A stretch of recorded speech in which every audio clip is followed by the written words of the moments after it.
Pleased to announce to you that Tema Oil Refinery is back.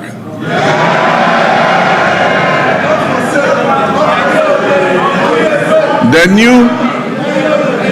new management of the refinery has successfully completed extensive turnaround maintenance, and I'm pleased to inform you that this August House that for the first time since 2018, the refinery has commenced processing of crude oil into petroleum products again.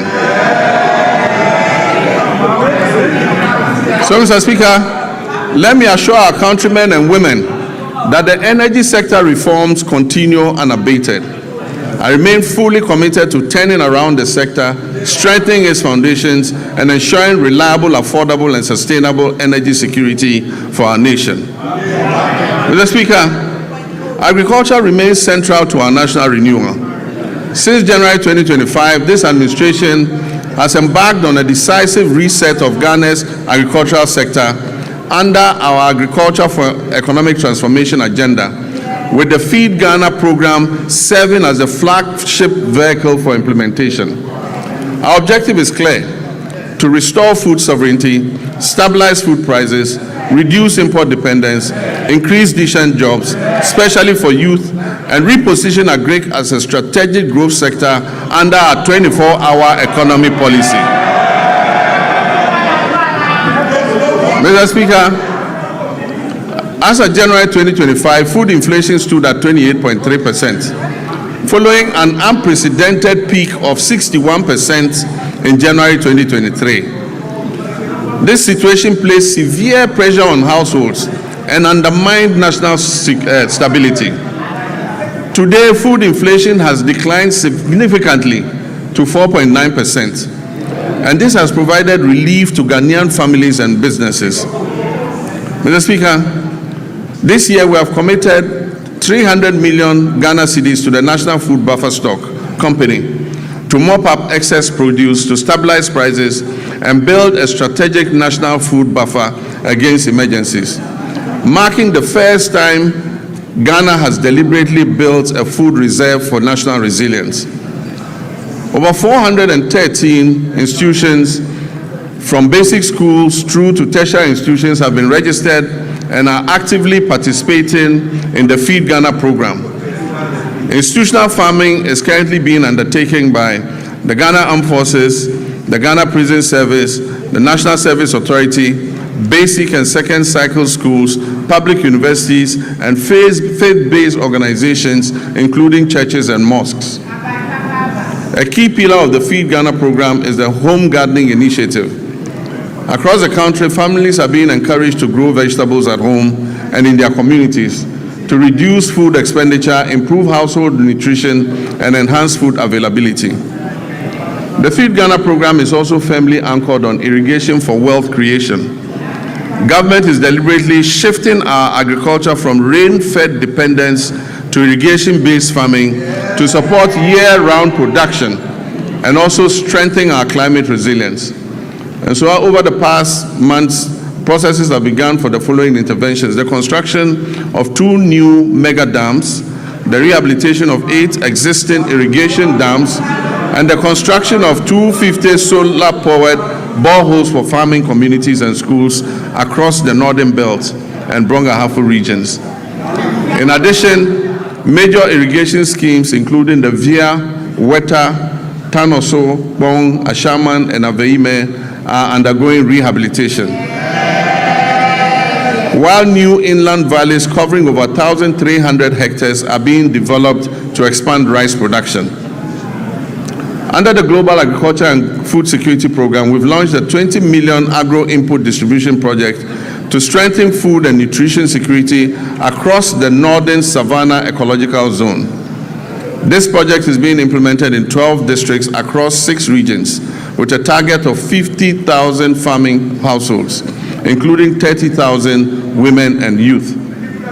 It will support the production of key staples such as maize, rice, soya bean, cowpea, granules, while promoting year-round vegetable cultivation through solar-powered micro-irrigation schemes for farmers groups and selected schools. The project is also supporting backyard and commercial poultry production, as well as the distribution of fertilizer and certified seeds to participating districts. This will help strengthen the poultry value chain. We're working to fulfill the promise of establishing farmer service centers across the country to modernize agriculture. Procurement processes are underway for a total of 660 tractors, 400 combined harvesters, and other agricultural equipment and implements. The first 11 farmer service centers will begin construction this year and will provide affordable access to land preparation, harvesting, storage, input supply, extension services, and equipment leasing, especially for smallholder farmers. Mr. Speaker, in the next 2 weeks, I'm going to catch salt for the first farmer service center in the Afram Plains.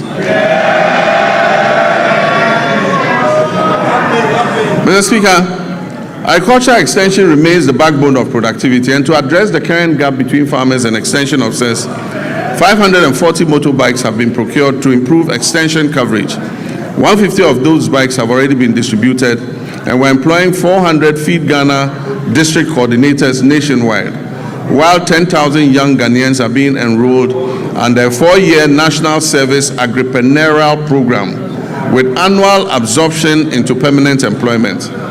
So far, 3,000 youth have been posted by the National Service Authority under the Agripreneur program. This intervention is strengthening frontline service delivery and creating employment opportunities for young people. We're also placing farmer cooperatives at the center of our agricultural transformation plan. As of October 2025, 70,000 community commodity-focused farmers cooperatives had been established nationwide. And they are serving as platforms to access inputs, mechanization services, climate advisories, aggregation, and fair market negotiation. Government is actively linking farmers to agro-industrial investments to stabilize prices, create jobs, and accelerate Ghana's journey towards food security. A major highlight of this effort is the 154 million Ghana-Italy irrigated commercial farming project to establish a 10,000 hectare irrigation model farm to produce rice, maize, soya, and tomatoes. All produce from this project will be sold locally. This intervention is strategic and designed to fast-track progress towards food security, ensure a reliable supply of raw materials for agro-processing, and reduce Ghana's dependence on food imports. Mr. Speaker, other key initiatives under the Value Addition and Agro-Industrial Drive include rice processing facilities in the Upper East and Upper West regions, poultry feed production facilities in Ashanti, cashew and onion processing facilities in Bono East. In addition, a 40-ton per day soya processing plant is being established in northern Ghana to support soya bean farmers and reduce their feed costs. The share industry is also being revived through secured export contracts and measures to protect raw material supplies. Mr. Speaker, to reduce Ghana's 300 to 400 million annual poultry import bill, Ghana has launched a comprehensive poultry farm-to-table project. These comprise 50 anchor or commercial farmers producing 4 million birds, 500 SMEs producing 3 million birds, and a small-scale Nkokon Kitinkiti backyard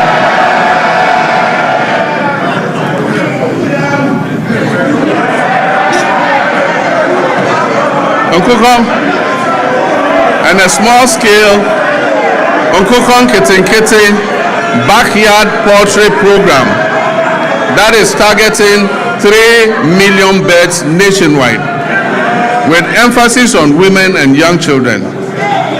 Mr. Speaker, the Nkokon Kitinkiti program is underway as I speak, and the target is to reach 60,000 households. Even before I launched the Nkokon Kitinkiti program, 720 birds had been distributed during the pilot phase to 13,000 farmers in 12 districts. I recently opened a poultry processing factory in Bichim to support expected production growth in the poultry sector. Mr. Speaker, education is important and it remains pivotal to our national transformation agenda. In this regard, the year 2025 was both eventful and momentous for Ghana's education sector. I'm pleased to report that all the flagship initiatives and commitments that were contained in our Reset Agenda Manifesto have been faithfully honored during the year under review. The No Fee Stress initiative was successfully launched in Koforidua, and as I speak has benefited over 152,000 young people, first-year students in public tertiary universities. The number of beneficiaries this year is projected to reach 220,000 first-year students. In collaboration with the Student Loan Trust Fund, I have good news for law students. Law students in Ghana will also be now able to access the student loan scheme to pursue their legal education. Mr. Speaker, the free tertiary education policy for persons with disability has also been launched and is now fully benefiting all eligible persons with disabilities enrolled in our tertiary institutions nationwide. Mr. Speaker, the 2025 academic year saw a stable, uninterrupted supply of quality food to all our schools under the free senior high school program. Mr. Speaker, to further deepen coordination, accountability, and effectiveness in the education sector, this Honorable House passed several important pieces of legislation. These include: 1, the Kwame Nkrumah University of Science and Technology Bill 2025, the Ghana Scholarships Authority Bill 2025, the Change of University Names Bill 2025, the University for Development Studies Bill 2025, and the Ghana Education Trust Fund Bill 2025. To enhance private sector participation in the tertiary education sector, new legislation will be introduced in this House to ease regulatory bottlenecks and remove the requirement to charter, making it optional. Mr. Speaker, basic education remains the critical entry point into our education system. It is at this level that children acquire foundational literacy, numeracy, critical thinking, and problem-solving skills, upon which all future learning depends. Government understands the importance of the basic sector and is therefore undertaking a major policy shift to rebalance our education investments in favor of basic education. As part of this shift, the standards-based curriculum for kindergarten to primary 6 is currently under review to incorporate robotics, coding, and the responsible integration of generative artificial intelligence. Additionally, as part of the ongoing curriculum review, artificial intelligence education will be introduced at an age appropriate and developmentally sensitive, with a strong emphasis on ethical use, digital responsibility, critical thinking, and human values. Mr. Speaker, in response to the and he spoke about the fact that Ghana's GDP projected to reach